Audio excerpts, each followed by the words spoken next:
Back to live show. Brihan Mumbai ఎన్నికల్లో BJP Shiv Sena నువ్వా నేనా అన్నట్టు విడివిడిగా పోటీ చేశాయి. ప్రభుత్వం రాష్ట్రంలో సంకీర్ణ ప్రభుత్వం ఉన్నా కూడా విడివిడిగా పోటీ చేసి 84 శివసేన గెలుచుకుంటే 82 బీజేపీ గెలుచుకుంది. ఇక్కడ పాయింట్ మహారాష్ట్ర మొత్తం చూసుకుంటే 8 స్థానాలు ఉన్న 10కి 8 బీజేపీ కైవసం చేసుకుంది. అంటే డిమానిటైజేషన్ తర్వాత వరుసగా జరుగుతున్న స్థానిక సంస్థల ఎన్నికల్లో కూడా బీజేపీ తన స్పష్టమైన హవా చూపించడానికి గల కారణం ఏంటి?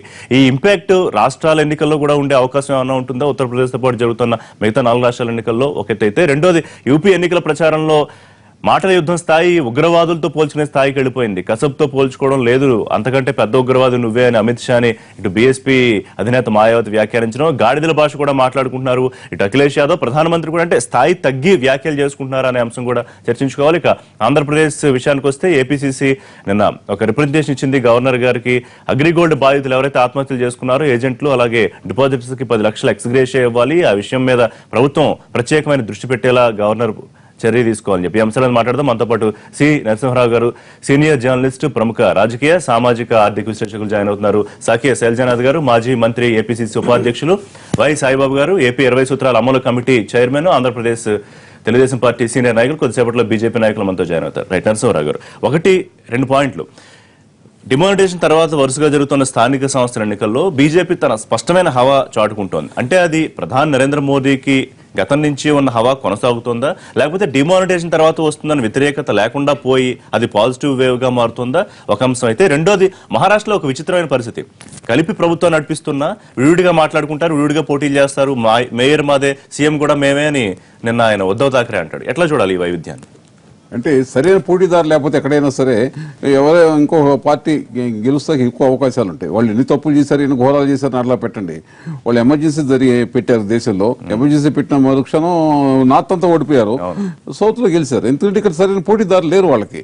అక్కడైతే జనతా పార్టీ ఉంది, ఇక్కడేమో ఏ పార్టీ లేక. అంటే అందువలన వాళ్ళ ఈయన డబ్బుని డిమానిటైజేషన్ చేశాక గెలుస్తున్నారంటానికి దానికి సంబంధం లేదు. వాళ్ళు పోటీదారు ఇక్కడ ఏమైంది, మహారాష్ట్రలో ప్రత్యేకమైన పరిస్థితి. కాంగ్రెస్ పార్టీ ప్రధాన పోటీదారు అన్ని చోట్ల కూడా, కాంగ్రెస్ పార్టీ, ఎన్సీపీ. ఆ రెండు దాదాపు అంతరించిపోయే స్థాయికి వచ్చేసినాయి. అక్కడ దేశవ్యాప్తంగా కూడా అంతరించిపోతున్నాయి, అక్కడ కూడా అంతరించిపోయే స్థాయికి వచ్చేసినాయి. వచ్చేసాక బీజేపీ బ్రహ్మాండమైన వ్యాక్యూమ్ వచ్చింది. ఆ వ్యాక్యూమ్ మొత్తం ఫిలప్ చేసిందా? చేయలేకపోయింది. స్థానిక పార్టీ శివసేన తన మిత్రపక్షమైనా కానీ స్థానిక పార్టీ పూర్తిగా దాని స్థానిక పార్టీ కూడా ప్రజలు అంగీకరించట్లా. అది ఒక మిత్రపక్షం. బీజేపీకి ఇప్పుడు కూడా ప్రభుత్వంలో కలిసే ఉంది కదా. అందువల్ల మిత్రపక్షం ఒక స్థానిక పార్టీ ఏదున్నా సరే ప్రజలు దానికి ఓటేస్తారు. వాళ్ళు అయితే బాంబే నగరంలో వాళ్ళ క్లియర్ మెజారిటీ ఇవ్వలేదు, బీజేపీకి ఇవ్వలా. కానీ ఒక స్థానిక పార్టీని వీళ్ళని ఎన్నుకుంటాకి బీజేపీకి గింగరాలు తిరిగిపోతుంది. స్థానిక పార్టీని తోసిపోవచ్చి మేము అన్నింటిలో గెలుస్తూ ఉంటాం. వాళ్ళు అక్కడ ముఖ్యమంత్రి మీద చాలా మంచి అభిప్రాయం ఉంది, సదాభిప్రాయం ఉంది, చాలా ఉత్తముడని కూడా అందరూ చెబుతూ ఉంటారు. సమర్థుడు కూడా అతను ఫడ్నవీస్. కానీ అతను బాంబే ఎన్నికలు చాలా ప్రతిష్టాత్మకంగా తీసుకున్నా కానీ అక్కడ ఉన్న స్థానిక పార్టీ శివసేన తన సొంత పార్టీయే, కానీ స్థానిక పార్టీ అది. స్థానిక పార్టీ అయ్యేసరికి గింగరాలు తిరిగిపోయాడు. స్థానిక పార్టీలు ఎక్కడైతే బలంగా ఉన్నాయో అక్కడ జాతీయ పార్టీల శాఖ ముగిసిపోతుంది దేశవ్యాప్తంగా కూడా. కాంగ్రెస్ పార్టీ బీజేపీని అట్లా ఘాట్ని కట్టగలమా? బీజేపీ ఇస్తున్న నెంబర్ చూస్తే కనుక మీరు అన్నది బీజేపీకి వర్తిస్తుందా? అంటే స్థానిక పార్టీలు లేని చోట మాత్రమే బీజేపీ గెలుస్తుంది. స్థానిక పార్టీలో ఉన్న చోట ఒక చోట చూపించడానికి గెలుస్తాం. రేపు పంజాబ్ ఎన్నికలు ఉన్నాయి, ఉత్తరప్రదేశ్ ఎన్నికలు ఉన్నాయి, ఏమొస్తాయి రిజల్ట్ చూస్తాం కదా, చూస్తాం కదా. స్థానిక పార్టీలు లేని చోట ఎప్పుడైనా సరే కాంగ్రెస్ పార్టీతో పోటీ పడితే బీజేపీ గెలుస్తుంది. అలాగే బీజేపీతో పోటీ పడితే కాంగ్రెస్ పార్టీ గెలుస్తుంది. కాంగ్రెస్ పార్టీ పరిస్థితి ఎందుకు దిగజారిపోతుంది రోజు రోజుకి? దేశవ్యాప్తంగా దాని పని అయిపోయింది. అది దాని కాలం చెల్లిపోయింది. కాలం చెల్లిన రాజకీయాలు దేశవ్యాప్తంగా బీజేపీ కాంగ్రెస్ పార్టీ అంతరించిపోతుంది. మన రాష్ట్రంలో, ఆంధ్రప్రదేశ్ లో దాదాపు అంతరించిపోయిన స్థితికి వచ్చేసింది. అంతరించిపోయింది కదా, దానికి ప్రత్యేక కారణం ఉంది కదా. అదే ప్రతి చోట కూడా అటాటి కారణాలు ఉంటాయి. ప్రతి చోట కూడా ఇప్పుడు తమిళనాడులో లేదు కాంగ్రెస్ పార్టీ, ఇక్కడ లేదు. ఒరిస్సాలో కూడా స్థానిక సంస్థల ఎన్నికలు 3 స్థానాలు పడిపోయింది. అన్ని చోట్ల ఉత్తరప్రదేశ్ లో పొత్తు పెట్టుకుని ఇక ఈ జాతీయ పార్టీలు కూడా అనేక రాష్ట్రాల్లో ఎక్కడైతే బలమైన స్థానిక పార్టీలు ఉన్నాయో అక్కడ తోక పార్టీలుగా మిగలాల్సిందే. వాళ్ళ కాంగ్రెస్ పార్టీ అక్కడ పొత్తు పెట్టుకుంది. అలాగే బీహార్లో కాంగ్రెస్ పార్టీ పొత్తు పెట్టుకోపోతే ఏమయ్యేది? అలాగే వెస్ట్ బెంగాల్లో పొత్తు పెట్టుకోపోతే ఏమయ్యేది? పొత్తు పెట్టుకున్న చోట మాత్రమే సర్వే అవుతారు ఈ జాతీయ పార్టీలు. బీజేపీ కూడా అంతే. కొంత బాధ కలిగించే విషయమైనా శైలజానాథ్ గారు, వరుసగా వస్తున్న ఫలితాలు నెంబర్స్ చూస్తుంటే అంటే కొంత పరువు నిలుపుకుంది. 31 స్థానాల్లో గెలిచిన ముంబై కార్పొరేషన్ లో. సరే, మిగతా చోట అంతంత మాత్రంగానే ఏదో ఉన్నాం అనిపించుకుంది. అంటే ఓవరాల్ గా ఇదనే కదా, అంతకు ముందు అనాలిసిస్ చూస్తే కొంత వారు చెప్పిన దాంతో ఏకీపించే అవకాశం ఉంటుందా? ఆయన కాంగ్రెస్ పార్టీ వ్యతిరేకి, ఆయన స్పష్టంగా ప్రకటిస్తారు ఆ విషయాన్ని. అట్లాగే అది లేకుండా ఉండే భారతదేశంగా ఆయన కోరుకుంటాడు. బట్ అతను జాతీయ పార్టీ వ్యతిరేక కూడా పెద్ద ఆయన. సో స్థానికంగా ఉన్న పార్టీలకు మద్దతుదారుడుగా అతను ఇప్పుడు దాచిపెట్టుకోలే లక్షణాన్ని పెద్ద. ఎందుకంటే దాన్ని పక్క పెట్టి చూస్తే 2.5 years బ్యాక్ ఎలక్షన్ జరిగాయి ఈ దేశంలో, బీజేపీ గెలిచింది. 2వ సంవత్సరంలోనే మీరు ఆఖరికి కాంగ్రెస్ పార్టీ ఇట్లా అయిపోయింది అట్లా అయిపోయింది అని మాట్లాడుతూ ఉన్నారు. నాకు బాగా గుర్తుంది, మేము 2 టర్ములు పవర్లో ఉన్నప్పుడు అన్ని ఎన్నికలు మాకు అనుకూలంగానే వచ్చాయి. చివరికి రాష్ట్ర గొడవల్లో ఉన్నప్పుడు సింగిల్ విండో ఎలక్షన్స్ జరిగాయి, దాంట్లో కూడా మెజారిటీ కాంగ్రెస్ పార్టీనే గెలిచింది. మీరు మహారాష్ట్ర వరకు వస్తే అసలుకి పేపర్లు లేక మీ మీడియా చూపిస్తున్న విషయం తప్పనిస్తే బీజేపీ అంత ఘోరంగా దెబ్బతింది మహారాష్ట్రలో. ఎట్లా? ఎన్ని సీట్లు ఉన్నాయి బొంబాయి మున్సిపాలిటీలో? 200 చిల్లర ఎంతో. 227. ఎన్ని గెలవాలి? 82 గెలవాలి కాదు, వీళ్ళు చెప్పిన విపరీతమైన వేవ్ ఉంది అంటే ఎన్ని గెలవాలి? కనీసం 150 గెలవాలి. శివసేన బలంగా ఉంది కదా అక్కడ. శివసేన అట్లాగా చెప్పారు. మీరు బీజేపీ నుంచి మారుతున్నాడు ఆఖరికి. బీజేపీ 150 గెలవాలేడా? ఎందుకంటే ఫడ్నవీస్ గొప్పతనము, నరేంద్ర మోడీ విశాలమైన ఛాతి ఇవన్నీ కలిసి కాంగ్రెస్ 31 గెలిచిన దాని గురించి మాట్లాడలేదు. కాంగ్రెస్ 31 మీరు అక్కడ ఎందుకంత అసహనం ఉంది మీకు? కానీ ఓ పక్కన బీజేపీని వ్యతిరేకిస్తూ మీరు ఎందుకంత తక్కువ దిగజారిపోయారు. నెక్స్ట్కి వస్తాం. ఇప్పుడు బీజేపీ డిమానిటైజేషన్ తర్వాత నిలదొక్కుంది అనే విధంగా అందరూ దాదాపు మాట్లాడుతూ వస్తున్నారు. చూస్తాను కొన్ని పేపర్లు కానీ కొన్ని మీడియాలో కానీ చూస్తూ ఉన్నాను. శివసేన అనే పార్టీ డిమానిటైజేషన్ వ్యతిరేకించింది, దానికి చాలా తీవ్రమైన పదజాలంతో మాట్లాడింది. అయినప్పటికీ బీజేపీ కంటే ఎక్కువ సీట్లు అనుకు వచ్చాయి. 1కి వచ్చారు, 2 వచ్చాయి, ఎక్కువ వచ్చాయి. సో ఇదేదో బీజేపీకి ఒక మహావిజయాన్ని కట్టబెట్టిన పని అనేది ఒక దాన్ని ఏమంటారు అంటే మీరు ఒక 10కి 8 కార్పొరేషన్లు 80% సొంతం చేసుకోవడం కూడా విజయం కింద మీరు చూడట్లేదు. అదేంటి మీరు ఎట్లయిపోతుందంటే బొంబాయి ఎలక్షన్స్ లో అన్ని సీట్లు ఎన్ని కలిస్తే ఎన్ని ఉంటాయో అన్ని ఉంటాయి మిగతా వాటిలో. అంటే ఓవరాల్ గా ఏం చెప్పదలుచుకున్నారు అంటే భారతీయ జనతా పార్టీకి మ్యాండేట్ ఏం ప్రజలు ఇవ్వలేదు. ఓకే, భారతీయ జనతా పార్టీకి స్థానిక సంస్థ ఎలక్షన్స్ ముఖ్యంగా నిన్న జరిగిన ఎలక్షన్స్ ఆఖరికి సగానికి పైగా మేము వ్యతిరేకంగా ఉన్నామని చెప్పారు సీట్లు. అట్లా శివసేనకి ఇచ్చిన సీట్లు కానీ, కాంగ్రెస్ పార్టీకి వచ్చిన సీట్లు కానీ, ఎన్సీపీకి వచ్చిన 5-6 సీట్లు ఇవన్నీ కలిస్తే. కాబట్టి దాని తీసిన అవసరం లేదు. కాంగ్రెస్ పార్టీ బలహీన పడిందా, కాంగ్రెస్ పార్టీ బలపడుతుందంటే నేను కాంగ్రెస్ విధానంగా బలపడుతుంది అనుకుంటున్నాను. ఆఖరికి 35 సీట్లు దిగిపోవడానికి కూడా కారణం ఏంటి? గతంలో ఉన్న బలం దాదాపు ఒక 50 సీట్లు తగ్గిపోయాయి కాంగ్రెస్. 80 దాకా అటు ఉండాల్సింది పడిపోయాయి. ఫైట్ అనేది శివసేనకి బీజేపీ మధ్యలో జరిగింది అక్కడ. అయినప్పటికీ కూడా ఎన్సీపీ లాగా అంటే ఇక్కడ నాకు కావాల్సిన పాయింట్ ఏంటంటే 2014 ఎన్నికల్లో ఘోర ఓటమి చూసిన కాంగ్రెస్ తర్వాత ఏ దశలోనూ పుంజుకోలేకపోవడానికి కారణం ఏమైనా విశ్లేషించుకోగలుగుతుందా? డెఫినెట్ గా ఈ రోజున 2014 ఎలక్షన్ల తర్వాత 2వ సంవత్సరంలో వస్తున్న మార్పులు 2.5 years వస్తున్న విషయాలు తప్పనిస్తే కాంగ్రెస్ పార్టీ తన బలాన్ని పెంచుకుంటామని పబ్లిక్ లో నా ఒపీనియన్. రైట్, సాయిబాబు గారు మీరు ఎట్లా చూస్తారు? ముందుగా మహాశివరాత్రి శుభాకాంక్షలు అందరికీ. ఇక్కడ మనం డిమానిటైజేషన్ని ఈ స్థానిక సంస్థల ఎన్నికల్ని కొంత ముడిపెట్టడానికి కూడా అవకాశం లేదండి.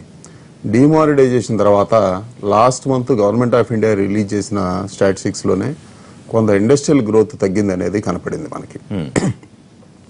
ఇక్కడ శివసేన పార్టీ డిమానిటైజేషన్ని వ్యతిరేకించింది కానీ బీజేపీ మిత్రపక్షంగానే ఉన్నది. కాబట్టి ఇక్కడ ఇది స్థానికత్వంతో జరిగిన ఎలక్షన్లు. శివసేన మహారాష్ట్రలో ఉన్నా కానీ ఒక బొంబాయి మహానగరం, పూణే తప్ప మిగతా దగ్గర ఎక్కడ కూడా అంత బలంగా లేదు. అయితే వాళ్ళు గత 3-4 సంవత్సరాలుగా స్థానికులకే ఉద్యోగాలు ఇవ్వాలి, స్థానికతని బలంగా ఉండాలి అనేది ఒక బలమైన నినాదం తీసుకొని వెళ్తూ ఉన్నారు. వాళ్ళు 2గా చీలిపోయినా 1గా ఉన్నా కానీ అదే నినాదంతో వెళ్తున్నారు. ఇక్కడ అధికారంలో ఉన్న పార్టీలు చాలా బలంగా ఉన్నాయి. దానికి తోడు మిత్రపక్షంగా ఉన్న కొన్ని విధానాల్లో వ్యతిరేకించినా కానీ శివసేన కూడా బలంగానే ఉంది. క్లియర్ చీలికైతే వచ్చింది. వాళ్ళిద్దరి మధ్యలో అభిప్రాయ భేదాలు చాలా విషయాల్లో వచ్చినా కానీ బట్ గవర్నమెంట్ లో మాత్రం ఇద్దరు కలిసే ఉన్నారు. ఒక అభిప్రాయంలో అన్ని విషయాల్లో అందరితో కలవాలనేది లేదు. అయితే ఏదన్నా కానీ ఈ 2 పార్టీలే బలంగా ఉన్నాయి అనేది కనపడింది. మిగతావి జాతీయ పార్టీలు కానీ లోకల్ గా ఉన్న ఎన్సీపీ కూడా దాదాపుగా మహారాష్ట్రకే కన్ఫైన్ అయ్యింది. ఒకప్పుడు వాళ్ళు బాంబేలో కూడా బలంగా ఉన్నారు. శరద్ పవార్ లాబీ కొన్ని పక్కల మరాఠవాడలో కానీ విదర్భలో కానీ చాలా బలంగా ఉన్నాయి. ముంబైలో అయితే 9 సీట్లే గెలుచుకున్నారు. ఎన్సీపీ దాదాపుగా ఎలిమినేట్ అయిపోయే పరిస్థితికి వెళ్ళిపోయింది.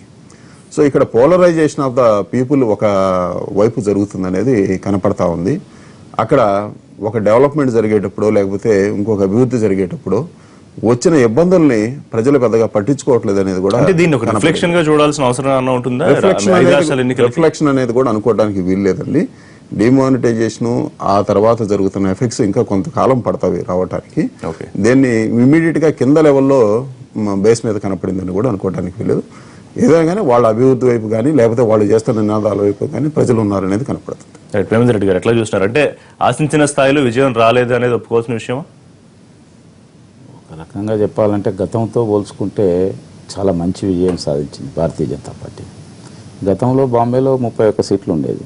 తర్వాత అది కూడా శివసేనతో కలిసి పోటీ చేయడం జరిగింది. మిగతా పూనా ఇలాంటి ప్లేసెస్లో Bharatiya Janata party performance even నాగపూర్లో కూడా చాలా రోజుల నుంచి ఎంతైతే ఇప్పుడు వచ్చిన విధంగా అబ్సల్యూట్ మెజార్టీ, అసలు ఇవాళ మార్పు చూస్తే ఈవెన్ గ్రామ పంచాయతీ దాంట్లో కూడా అన్ని పార్టీల కంటే ముందుంది. భారతీయ జనతా పార్టీ 2014లో పొత్తులో కలిసి గవర్నమెంట్ ఏర్పాటు చేయడం వేరు, ఈ రోజున్న యొక్క పరిస్థితులలో ఇవాళ స్థానిక సంస్థల్లో కూడా రావడం అనేది తప్పక అటు రాష్ట్ర ప్రభుత్వానికి ఇటు కేంద్రంలో నరేంద్ర మోడీ యొక్క విధానాలకు ప్రజలు మద్దతు పలికిందనేది చాలా స్పష్టంగా కనిపిస్తుంది. అయితే ఇందులో డిమానిటైజేషన్ అనేది ప్రతిపక్షాలు మిగతా వాళ్ళు చాలా ప్రచారం చేసిండ్రు. డిమానిటైజేషన్తో నరేంద్ర మోడీ ఆయన రాజకీయ భవిష్యత్తునే కోల్పోయాడని, ప్రజలకు అన్యాయం చేశాడని. కానీ ప్రజలు ఆ విధంగా భావించడం లేదు. నరేంద్ర మోడీ నేను అదే అంటున్నా, అవినీతికి వ్యతిరేకంగా పోరాటం చేస్తున్నాడు అనేది ప్రజల్లో చాలా బలంగా నమ్ముకుంటున్నారు. స్థానిక సంస్థల ఎన్నికల్లో అది ఇష్యూ కాలే. వాళ్ళు గతంలో ఎంత వ్యతిరేక ప్రచారం చేసినా అది ఇష్యూ కాలే. ఇవాళ స్థానిక సంస్థల రిజల్ట్ ఏంటంటే అక్కడ మహారాష్ట్ర ప్రభుత్వం కానీ కేంద్ర ప్రభుత్వం కానీ అనుసరిస్తున్న యొక్క విధానాలు మీకు అసలు 5 రాష్ట్రాల్లో ఉత్తరప్రదేశ్లో చాలా స్పష్టంగా మొన్న ఒక 3 గ్రాడ్యుయేట్ కాన్స్టిట్యుయెన్సీ ఎలక్షన్స్ జరిగినాయి. నా యొక్క అభిప్రాయం ప్రకారంగా కానీ మాకు వస్తున్న సమాచారం కానీ మొన్న 3 ఏదైతే గ్రాడ్యుయేట్ కాన్స్టిట్యుయెన్సీ ఎన్నికలు జరిగినాయి 3 కూడా అబ్సల్యూట్ మెజార్టీతో 25,000 పైగా మెజార్టీతో గెలిచినాయి ఉత్తరప్రదేశ్లో. అది కూడా డిఫరెంట్ ఏరియాస్లో ఈ ఎలక్షన్స్ జరుగుతున్న యొక్క సమయంలోనే నేను అనేది. కాబట్టి ప్రజాభిప్రాయం అనే సూచన మీకు అంతేందుకు మొన్న ఒరిస్సాలో కూడా స్థానిక సంస్థల ఎన్నికలు జరిగినాయి. భారతీయ జనతా పార్టీ థర్డ్ పార్టీగా ఉండే, అలాంటిది ఇవాళ అక్కడ ఉన్న యొక్క బిజు జనతాతో నువ్వా నేనా అనే పరిస్థితికి వచ్చింది. కాంగ్రెస్ చాలా దూరంలో. బలవంత ప్రయాణం కొనసాగుతుందా? శివసేన మేయర్ మాదే సీఎం మాదే నిన్న ఉద్ధవ్ ఠాక్రే కామెంట్ చేశారు. అది చాలా రోజుల నుంచి ఉంటున్నది. నేను అనేది అక్కడ ఎటువంటి పరిణామాలు సంభవించినా అది భారతీయ జనతా పార్టీకి అనుకూలంగానే ఉంటాయి తప్పితే వేరే ఉంటుందని నేను అనుకుంటున్నాను. ఉత్తరప్రదేశ్ ఎన్నికలు దాదాపు 4 విడతలు పూర్తయ్యాయి, if I'm not wrong. So ఈ ఎన్నికల ప్రచార ర్యాలీలో మాటల యుద్ధం కొంత స్థాయిలో ప్రధానమంత్రి గారి స్థాయిని కానీ లేకపోతే అంత ముందు ముఖ్యమంత్రిగా చేసి మళ్ళీ ముఖ్యమంత్రి పీఠం కోసం పోటీ పడుతున్న అఖిలేష్ స్థాయిని తగ్గించుకునేలాగా ఉన్నాయా? ఒకటి, ఉగ్రవాదులతో పోల్చాల్సిన అవసరం ఉంది. కసబ్కు ఒక కొత్త అర్థం చెప్పారు అమిత్ షా. కాదు నువ్వే పెద్ద ఉగ్రవాదం మళ్ళీ మాయావతి గారు వ్యాఖ్యానం చేయడం, గాడిదలతో పోల్చుకోవడం, ఎట్లా ఈ సీన్ అంతా చూస్తే ఏమనిపిస్తుంది? ఉత్తరప్రదేశ్ లో 80 సీట్లు ఉన్నాయి పార్లమెంట్ సీట్లు, దాంట్లో 73 గెలిచారు మొన్న ఎన్నికల్లో. వాళ్ళు కనుక అక్కడ ఓటమి సంభవిస్తే ఆ ఓటమి యొక్క ప్రకంపనలు దేశంతా వ్యాపిస్తాయి. అందువలన అక్కడ ఓటమి సంభవించకుండా ఉండటం కోసం వాళ్ళు రకరకాల ప్రయత్నాలు చేస్తున్నారు బీజేపీ వాళ్ళు. కానీ ఆయన ఉపన్యాసాల తీరు చూస్తుంటే ఓటమి ఆల్రెడీ వచ్చేసిందన్న భావన కలుగుతుంది. మోడీది ఆయన డిమానిటైజేషన్ గురించి ఒక్క మాట మాట్లాడలే. ఇక్కడ డిమానిటైజేషన్ వల్ల ఉపయోగం జరిగింది ఆ ఉపయోగం జరిగింది ఎప్పుడు మాట్లాడలే. ఆయన ప్రధానికి ఎన్నికైనప్పుడు అసలు మతాల ప్రస్తావన తీసుకురాలా. మతాల అందరితో సబ్కే సాత్ సబ్కే వికాస్ అని చెప్పారు. వాళ్ళ ముస్లిమ్స్ కి శ్మశానాలు ఉన్నాయి, మాకు హిందువులు శ్మశానాలు లేవు. ముస్లిమ్స్ పిల్లలకి ల్యాప్టాప్స్ ఇస్తున్నారు, హిందువులకి ల్యాప్టాప్స్ ఇవ్వట్లా. ముస్లిం పండుగలకి కరెంటు పూర్తిగా వస్తుంది, హిందువుల పండుగలకు కరెంటు ఉంట్లా అని ఇట్లాంటి మత విద్వేషాలు రెచ్చగొట్టే ప్రకటనలు ప్రధానమంత్రి స్థాయి వాళ్ళు చేస్తున్నది ఆయన దిగజారాడు. బాగా దిగజారాడు. అఖిలేష్ మీద రకరకాల జోకులు ఇటు రకరకాల గాడిద మాత్రం అంటాం తప్పు. గాడిదలకి సంబంధించి అమితాబ్ బచ్చన్ విజ్ఞప్తి చేశాడు, మేము గాడిదలు. అది అసలు అది చాలా తక్కువ స్థాయికి. వాళ్ళు 3 ఏళ్ళు కంప్లీట్ అయింది దాదాపు అధికారంలోకి వచ్చి కేంద్రంలో. 3 ఏళ్ళలో నువ్వు చేసిన ఘనకార్యాలు ఏంటి, మానిటైజేషన్ వల్ల ఏ ఉపయోగం సాధించావు, ఎంత బ్లాక్ మనీ బయట తీసుకొచ్చావు, ఎంత అవినీతిని అరికట్టగలిగావు, అవినీతి కంప్లీట్ అయిపోయిందా, బ్లాక్ మనీ కంప్లీట్ అయిపోయిందా, ఆ విషయాలు అసలు ఆయన ప్రస్తావించట్లా. ఆయన మీటింగులో ఎక్కడ కూడా మోడీ ప్రస్తావించట్లా. ఓటమి భయం వెన్నాడుతాంది. స్థానిక ఒక బండ సూత్రం ఉంది దేశంలో, కాంగ్రెస్ పార్టీ బీజేపీ కనుక పోటీ పడితే ఎప్పుడు బీజేపీ గెలుస్తుంది గత కొద్ది ఎన్నికల్లో. అలాగే బీజేపీ స్థానిక పార్టీలు పోటీ పడుతుంటే స్థానిక పార్టీలు గెలుస్తున్నాయి. బీజేపీ గెలిచిన సందర్భం ఒకటంటే ఒకటి లేదు. నితీష్ బీహార్లో జరిగింది ఎన్నికలు జరిగినప్పుడు ఏం చెప్పాడు ఈయన, నితీష్ కనుక గెలిస్తే పాకిస్తాన్లో పండగ చేసుకుంటారు, పాకిస్తాన్లో దీపావళి చేసుకుంటారు, వాళ్ళు మందు కూడా సామాను కాలుస్తారని చెప్పారు. అంత విద్వేషాన్ని రెచ్చగొట్టా ప్రయత్నించిన అక్కడ ఏం పప్పులు ఉడకల. అలాగే ఉత్తరప్రదేశ్లో స్థానిక పార్టీలు 2 బలంగా ఉన్నాయి.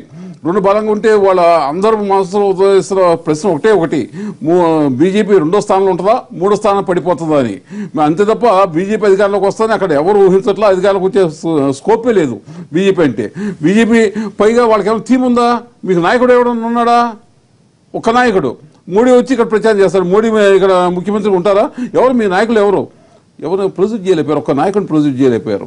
అంటే ఆ యొక్క పార్టీ పూర్వం మొన్న పార్లమెంట్ ఎన్నికలకు ముందు ఏ స్థాయిలో ఉందో ఆ స్థాయికి దిగజారిపోతుంది. ఉత్తరప్రదేశ్లో గ్యారంటీగా వాళ్ళు ఘోరంగా ఓడిపోతారు. కాంగ్రెస్ ఎస్పీ కూటమి బలంగా ఉందనిపిస్తుంది. ఎస్పీ కూటమి బలంగా ఉంది, కాంగ్రెస్ కూడా దాంట్లో చేతులు వస్తు వల్ల పెద్ద నష్టం లేకపోతే ఎంతో కొంత లాభం వస్తుంది. ఇప్పుడు కాంగ్రెస్ పార్టీ అన్ని చోట్ల తోక పార్టీ అయిపోయింది. ఇక్కడ కానీ బీహార్లో కానీ మిగతా చోట్ల కానీ తోక పార్టీ అయిపోయింది. అలాగే వెస్ట్ బెంగాల్ కానీ ప్రతి చోట తోక పార్టీ అయిపోయింది. అలాగే ఇక్కడ కూడా బీజేపీ కూడా తోక పార్టీ అవ్వక తప్పదు. జాతీయ పార్టీలు ఏ అయినా సరే స్థానిక పార్టీలు వెనక నడవక తప్పదు. బీజేపీ వాళ్ళకి ఆంధ్రప్రదేశ్లో తోక పార్టీ, తెలుగుదేశం వెనకాల నడుస్తుంది కొద్దిగా 4-5 సీట్లు పెట్టుకుని. అలాగే జాతీయ పార్టీలకు చెప్పుకున్న వాళ్ళు రొమ్ములు వెతుకున్న వాళ్ళు కొన్ని రాష్ట్రాలు పరిమితం అయిపోయారు. వాళ్ళ రేపు నుంచి తోక పార్టీలుగా ఉండక తప్పదు. రైట్. అంటే తోక పార్టీలుగా ఉన్నా రేపు పొద్దున్న ప్రధానమంత్రి పీఠానికి అయితే మళ్ళీ జాతీయ పార్టీల వైపే చూడాల్సిన అవసరం ఉంటుందా? అంటే జాతీయ పార్టీ ఇది రేరెస్ట్ సంఘటన. మొన్న మోడీకి కంప్లీట్గా ఒంటరిగా ఆయన పూర్తి మెజార్టీ వచ్చింది. 73 సీట్లు వచ్చింది ఉత్తరప్రదేశ్లో, 73 సీట్లు అవుట్ ఆఫ్ 80. ఇప్పుడు ఒక చిన్న విషయంతో మళ్ళీ గెలుస్తారంటే వాళ్ళ ఢిల్లీలో 8 సీట్లు వచ్చినాయి. 8 సీట్లు మొత్తం ఓడిపోయారా? ఇప్పుడు 8 సీట్లు అసలు బలం లేనట్టే. 8 సీట్లు పార్లమెంట్ సీట్లు ఉన్నాయి. అలాగే ఇక్కడ 32 సీట్లు వచ్చినాయి బీహార్లో. అక్కడ 2 సీట్లే వల్లనే వాళ్ళకి బలం వచ్చింది. బీహార్లో అంటే 30 సీట్లు ఓడిపోయినట్టేనా? వాళ్ళ టెక్నికల్ వాళ్ళు ఉంటారు, అక్కడ ఎంపీలు ఉంటారు, కానీ వాళ్ళ యొక్క కాన్స్టిట్యున్సీలో కంప్లీట్ తుడిచిపెట్టిపోయారు. అలాగే ఇక్కడ 73 సీట్లు వచ్చినాయి. 73 సీట్లు ఒక 10 సీట్లు ఏమన్నా మెజార్టీ వస్తుంది బహుశా. అంటే 63 సీట్లు పోయినట్టేనా? మళ్ళీ తిరిగి వీళ్ళు కేంద్రంలో అధికారులకు వచ్చే అవకాశం ఉందని ఎలా చెప్పగలం? చెప్పలేము. శైలజానాథ్ గారు ఎట్లా చూస్తున్నారు? అంటే మరి ఉగ్రవాద భాష మాట్లాడుకునే అవసరం అంత స్థాయి ఎవరైనా అట్లా ఫీల్ కావచ్చు, కానీ నరేంద్ర మోడీ గారు ప్రధానమంత్రి అయ్యి లేక అమిత్ షా గారు వీళ్ళిద్దరు వచ్చిన తర్వాత భారత రాజకీయాల్లో భాష యొక్క స్థాయి తగ్గింది. వీళ్ళిద్దరూ చాలా తక్కువ స్థాయి భాష మాట్లాడడం నేర్పిస్తూ ఉన్నారు. ఇంతకుముందు ప్రధానమంత్రులు మాడేవాళ్ళు కాదు ఎవరు కూడా.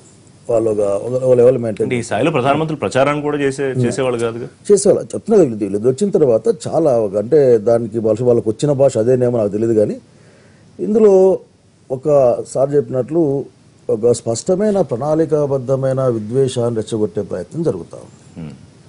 అందులో భాగంగానే ముస్లిమ్స్ గురించి కామెంట్ చేసిన, లేక హిందువుల గురించి కామెంట్ చేసిన కసబ్ అనేవాడు మనకందరికి కూడా విధమైన అతని మీద కోపం ఉంది మనకి. ఎందుకంటే చాలా మనకి. సో దాన్ని కూడా వాడుకొని చూసావా వీళ్ళంతా ఇట్లా వీళ్ళంతా వాళ్ళు అని చెప్పే ఒక ప్రయత్నం అంతా కూడా ఇది వారికి ఉన్న తక్కువ స్థాయి, ఇదే పదం వాళ్ళ ఆలోచన, తక్కువ స్థాయి ఆలోచన చేసే పనులు తప్పనిస్తే ఇది ఎవరికి లాభం లేదు. ఒకవేళ గాడిదల్ని మీరు అన్నారుగా, మీ నాయకుడు అఖిలేష్ ఆయన కూడా అన్నాడుగా గాడిదతో పోల్చడం కరెక్ట్. గాడిదల్ని మీరు సపోర్ట్ చేయొద్దంటే అఖిలేష్ యాదవ్ అంటే బహుశా ఇంకో ప్రధానమంత్రులు ఎవరైనా ఉంటే దాన్ని పడుచుకునే వాళ్ళు కాదు, వదిలేండేవాళ్ళు. తప్పని ఒప్పుకుంటారు మీరు అట్లా కంపేర్ చేస్తున్నారు? అనవసరం నా ఉద్దేశం. నా ఉద్దేశం ఏంటంటే ఆఖరికి ఇప్పుడు గాడిదలను వదిలేయండి, లేక గాడిదలు, కుక్కలు, పిల్లు, నల్లు అని మాట్లాడుకోవడం అనవసరం. కనుక ఉత్తరప్రదేశ్లో అవుతుంది ఏంటంటే నిజంగానే ఒక విధమైన అభద్రతా భావంతో భారతీయ జనతా పార్టీ ఉంది. సాయిబాబు గారు, గాడిదల భాష, ఉగ్రవాదుల భాష అంటే ఇందులో దురదృష్టకరం. ఇవన్నీ దాదాపుగా భాష ఈ విధంగా దిగజారటం అనేది మీరు చెప్పినట్టుగా దురదృష్టకరం. అయితే ఒక స్థాయిలో పదవుల్లో ఉన్న వ్యక్తులు ఈ విధంగా మాట్లాడుకుంటుంటే చాలా బాగుండేది. రాబోయే రోజుల్లో ఈ విధంగా మారుస్తాము, ఈ విధంగా డెవలప్ చేస్తాము, లేకపోతే ఇది అనేది ఉంది. అక్కడ మీకు బుందేల్ఖండ్ ప్రాంతం కానీ లేకపోతే అతర ప్రాంతాలు కానీ చాలా దేశం మొత్తం మీద అత్యంత దయనీయమైన పరిస్థితుల్లో ఉన్నాయి. వాటిని పెద్దగా పట్టించుకోకుండా స్థానికత్వంతోనే ఆ ఉత్తరప్రదేశ్ ఎలక్షన్లని తీసుకొని వస్తున్నారు. ఉత్తరప్రదేశ్ మొత్తం 4 రీజియన్లుగా డివైడ్ అయిపోయి ఉంటే ఒక్కొక్క రీజియన్లో ఒక రీజియన్లోనేమో బీజేపీ పార్టీ, ఒక రీజియన్లోనేమో సమాజ్వాదీ పార్టీ ఉన్నది. అదేవిధంగా ఇక్కడ క్రిమినల్ యాక్టివిటీ ఉన్న వాళ్ళు కూడా ఎక్కువ మంది ఉత్తరప్రదేశ్లో ఎన్నికల్లో ఇన్వాల్వ్ అయి ఉంటాము. ఇదంతా కూడా ఏంటంటే ఉన్న వాళ్ళ మీద చాలా లోయెస్ట్ లిటరసీ ఉన్న ప్రాంతం కూడా ఉత్తరప్రదేశ్, లోయెస్ట్ డెవలప్మెంట్ ఉన్న యాక్టివిటీ. అట్లాగే గవర్నమెంట్ ఆఫ్ ఇండియా నుంచి హైయెస్ట్ ఫండ్స్ వస్తుంది ఉత్తరప్రదేశ్కి. అయినా కానీ హార్ట్ ఆఫ్ ద ఇది ఉంది. ఒక పక్క నేపాల్ బార్డర్, ఒక పక్క ఉగ్రవాదము, మాదక ద్రవ్యాలు, ఇవన్నీ కూడా విపరీతమైన ప్రెజర్ చూపిస్తున్నాయి పంజాబ్లో కానీ ఉత్తరప్రదేశ్లో కానీ. అయితే వీటన్నిటికీ కూడా ప్రజాస్వామ్యం భవిష్యత్తులో మనుగడ కావాలంటే ఈ క్రిమినల్ యాక్టివిటీస్ని ఈ విధంగా వాటిని కనుక ప్రోత్సహించుకోలేకపోతే రాబోయే రోజుల్లో కొంత డేంజర్ అయితే కనపడతా ఉన్నది. ఎవరు ఎన్నికైనా కానీ స్థానికత్వంతో వెళ్తున్నారు.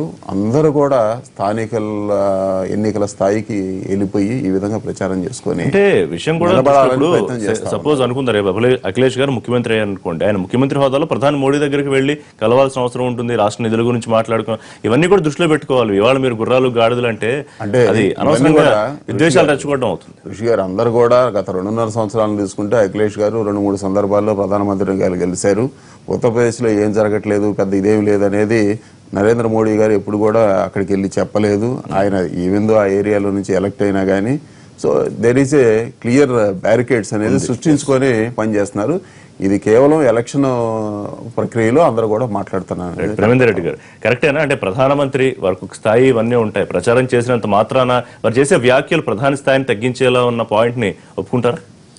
అంటే అవతల వాళ్ళు కించపరిచే విధంగా మాట్లాడినా ఆయన ఒక ప్రధానమంత్రి హుందాతనంగా స్వీకరించాడు తప్పితే ఆయన తిరిగి దానికి ఏమీ చేయలేదు.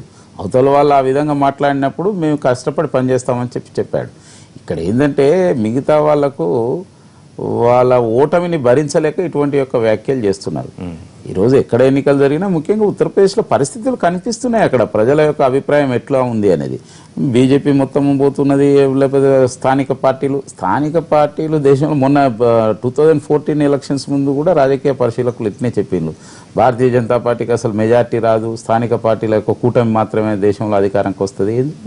ప్రజలలో జాతీయత ఉంది. ప్రజల అవసరాన్ని బట్టి ఏ విధంగా భారత ప్రజలు చాలా విజ్ఞులు కాబట్టి ఎవరు నాయకుడు కావాలి, ఎటువంటి నాయకుడు అయితే వాళ్ళ ఒక పేద ప్రజల పార్టీగా భారతీయ జనతా పార్టీ మారింది. నరేంద్ర మోడీ యొక్క విధానాలతోని పేద ప్రజలను ముఖ్యంగా పేదరికాన్ని తొలగించడం కోసం తీవ్రంగా ప్రయత్నం చేస్తుండు.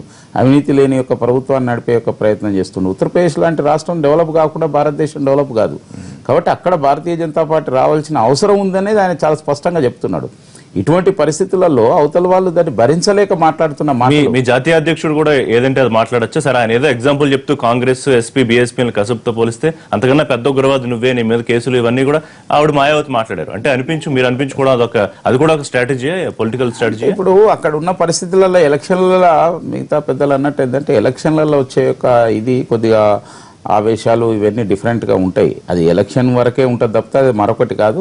ఆ యొక్క పరిస్థితులు ఎందుకు వచ్చినాయంటే అక్కడ జరుగుతున్న సిరీస్ ఆఫ్ మాట్లాడతారు.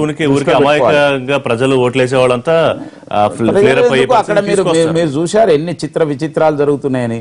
మరి ములాయం సింగ్ ను కూడా ఒకసారి హత్య చేయడానికి ప్రయత్నం చేసిన కాంగ్రెస్ పార్టీతోని వాళ్ళ అఖిలేష్ వాళ్ళు పొత్తు పెట్టుకున్నారంటే ఉదాహరణకు నేను చెప్పేదేనండి.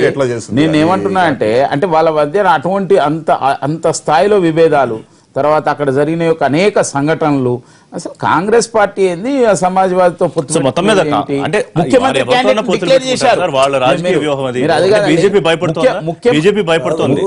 క్యాండిడేట్ ను డిక్లేర్ చేశారు. డిక్లేర్ చేసి వెనక పోయిందంటే మీరు ఒక ఆలోచన చేయండి మామూలు ఎటువంటి పరిస్థితిలో ఉన్నది. అంటే ఒక భారతీయ జనతా పార్టీని చూసి భయపడి వాళ్ళ కలిసిపోయారు తప్పితే నిజంగా విధానాలు కలిచో లేకపోతే